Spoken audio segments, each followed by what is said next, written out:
আজ দুপুরে বানিয়েছিলাম কড়াই চিকেন। চলো রেসিপি তোমাদের সাথে শেয়ার করি।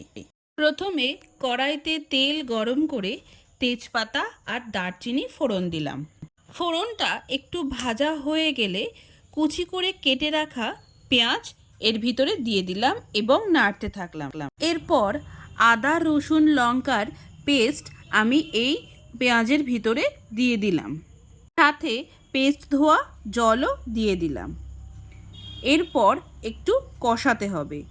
কষানো হয়ে গেলে আমি টমেটো কুচি দিয়ে দিলাম। তারপর টমেটোটা নরম হতে দেব। এর মাঝে আমি একটু নুনও দিয়ে দিয়েছি।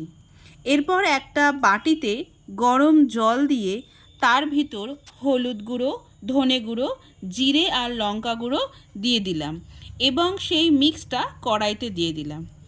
এরপর মশলা থেকে যখন একটু তেল বেরিয়ে আসবে তখন আদা রসুন দিয়ে ম্যারিনেট করে রাখা মাংসগুলোও দিয়ে দিলাম। এখানে কিন্তু আমি কোনো রকম জল এক্সট্রা ব্যবহার করিনি।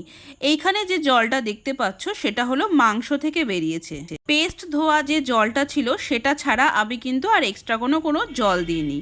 আর যেহেতু বাঙালি বাড়ি আলু ছাড়া চলে না, তাই একটু আলুও দিয়ে দিয়েছিলাম। এরপর মাংস প্রায় 60% সেদ্ধ হয়ে এলে ডুমো করে কেটে রাখা পেঁয়াজ দিয়ে দিলাম। এই পেঁয়াজটা আমি একটু বেশি পরিমাণে দিয়েছিলাম। এই পেঁয়াজের পরিমাণটা তোমরা যদি পেঁয়াজ বেশি খেতে পছন্দ করো তাহলে বেশি দেবে, কম খেতে পছন্দ করলে কম দেবে। এরপর এই পেঁয়াজটা মাংসের সাথে ভালোভাবে মিক্সড করতে হবে।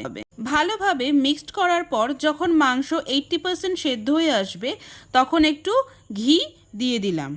এরপর আসবে কড়াই চিকেনের মেন জিনিস, এই মশলাটা।